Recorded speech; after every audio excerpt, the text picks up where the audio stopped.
Okay guys, today we're going to be doing brakes. Going to be doing the calipers, rotors, and pads on this 2001 Jeep Grand Cherokee. First thing you want to do, jack up the vehicle, the jack stand, most important part. Take the wheel off, so we'll get going on that. Tire off, and first thing you're probably going to want to do is take off this bolt right here, and that's your brake line. Because once we take these suckers off, it'll be a lot harder trying to spin that rusty fucker than when it's bolted up. So we're going to give that a go.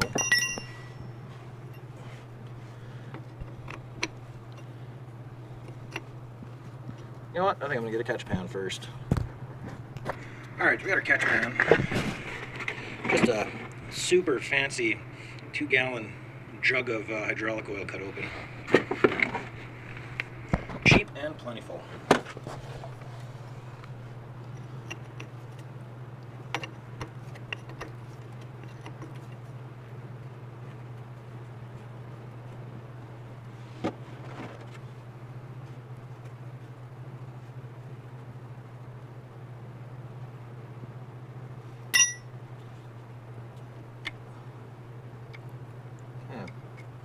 I'm just going to remove that so it don't get lost in there. There is a bolt right in here with an Allen head that takes apart the actual caliper from this part here, but we're not going to need to do that. So we're just going to take off this bolt right here and just take off that whole assembly. And I'm going to have to rearrange my light. Move the light. So now I just gotta try to get this off. And this here is 18, I believe. I got on there. Holy crap, that is tight. Mega tight. I think I might need to go get something to spray on. So I'm just using this penetrating oil. Not what I prefer. If you can, definitely go with PB Blaster. That stuff is good stuff.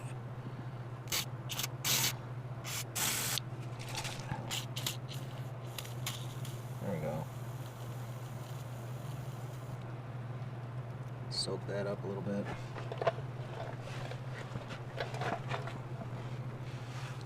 Then there is one on the bottom too. Right there. Might as well soak that one too, because it's probably going to be just as big as a pain.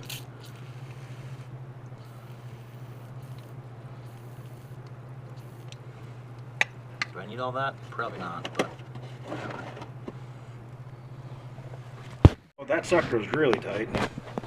I even had to bust out the PB Blaster and still could not get that sucker loose. So if you turn your wheel, give you enough room, get an impact in there, if you need to, and then you'll be able to get your bolt out.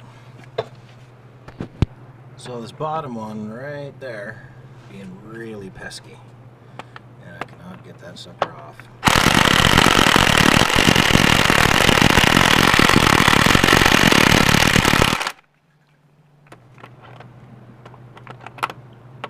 That's what happens when you don't pay attention, folks.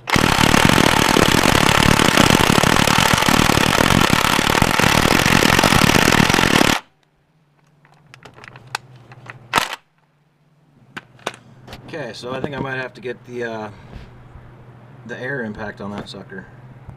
Alright, so I ended up bringing the big boy in. We'll give that a try.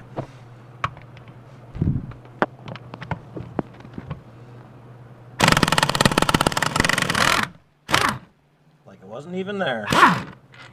Piece of cake. Those bolts off back there. This will be free, but sometimes it's stuck.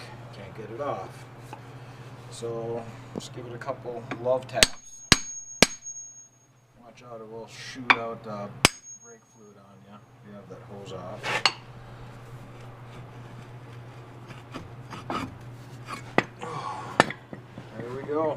to get the rotor off, which a lot of times the rotor gets rusted onto the hub here. So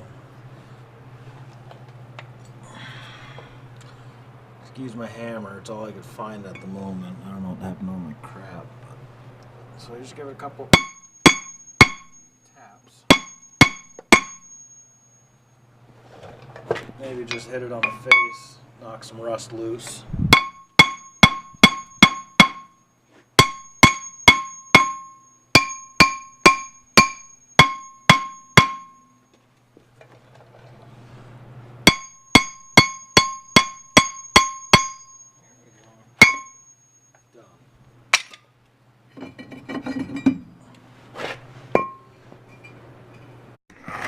Probably don't want to be taking this out of the package and touching this or your pads with your hands, because you got crap all over them obviously, and along with just, you know, the oils that's on your skin to begin with.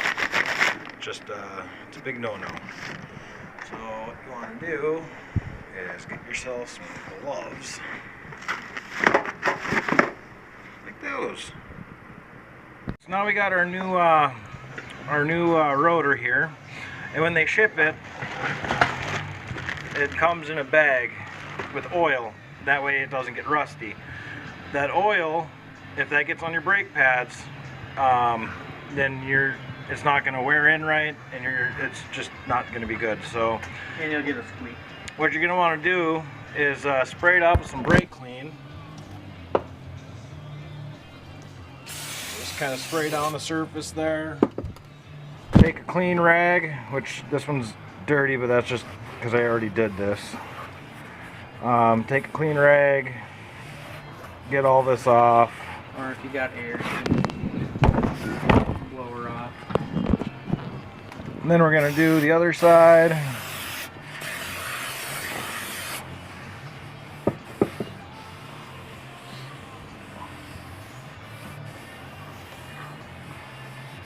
Alright, and now this sucker's ready to go in.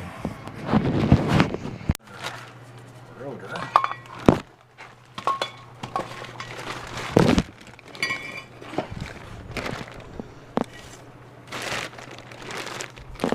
Let's see here, it's kind of hard to do this one-handed. Where's your cameraman when you need him? Is at work making a living.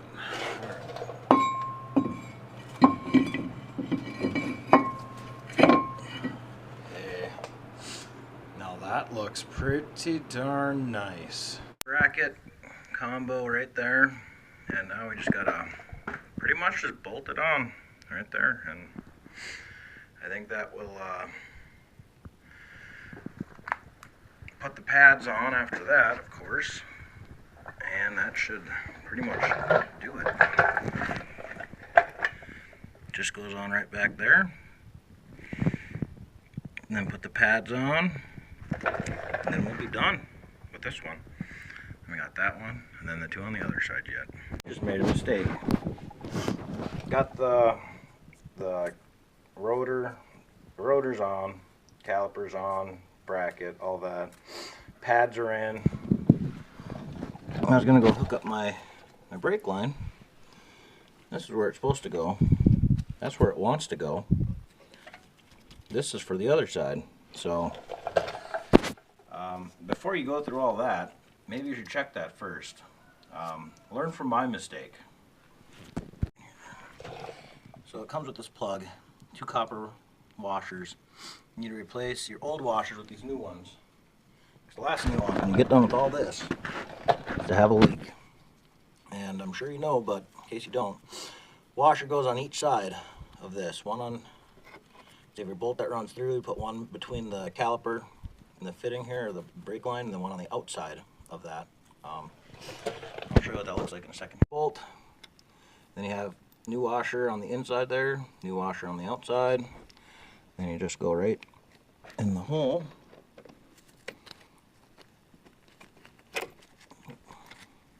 Not like that.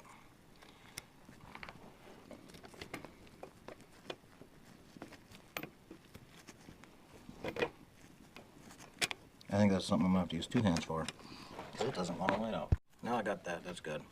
Tightening that up. I notice just how bad this boot is ripped. I mean, that's bad. So, might have to do a video on how to replace one of these suckers, because I don't know if it clicks or not. I haven't really driven it much, because these brakes were froze up solid. So maybe once you get this on the road here, if it clicks or not. Because you can replace the boot, or you can just replace the whole shaft, you know, if it's bad. Because this is a CV joint's worst enemy right here, split boot. You want to disconnect your brake line there, let it go down in the catch pan.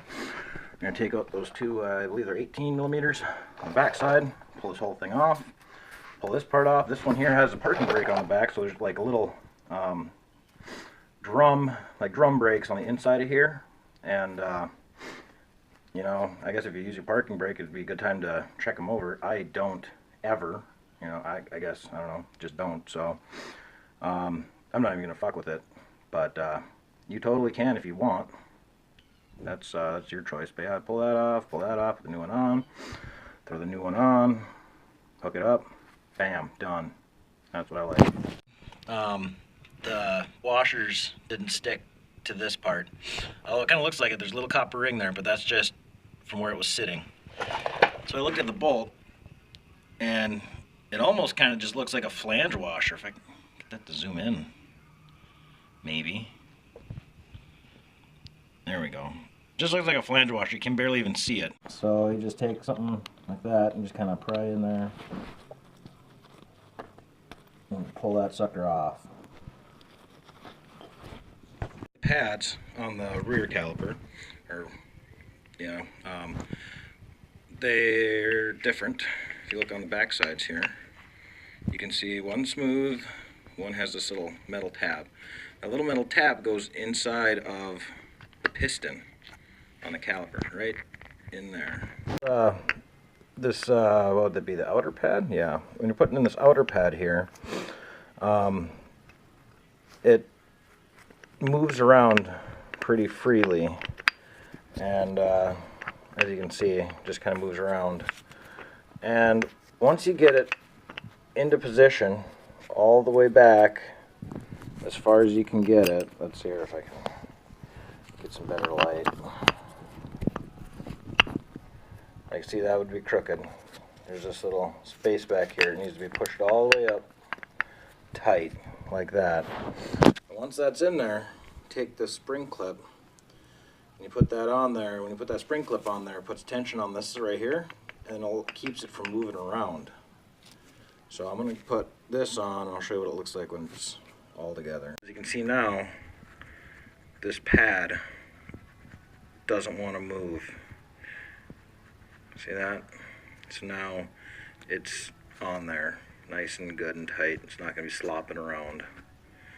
This one's in, just goes right into the piston. Now ready to throw this sucker on, be done with this side. Last wheel, and it's on the rear passenger side, and saw something that you guys might want to see. Took the caliper, the rotor off. If you look at the inside of the rotor, you can see it looks really wet, really greasy, which it's not supposed to be like that. You look at the, remember it has the parking brake system in there, you look at your shoes here, just covered in crap. And what that is, wheel seal is out and it's letting fluid from the rear differential come out, and then it gets all over these. So good thing I don't use my parking brake, because if I did, it probably wouldn't work so well with a bunch of oil on it like that. Which I'm probably not gonna, clean this up, because I don't really use this, but eventually I'm gonna have to do this wheel seal. Probably what I should do is check my differential, make sure that I have enough fluid in there, because it might be low, and it might be coming out here, so just thought I'd show that to you guys.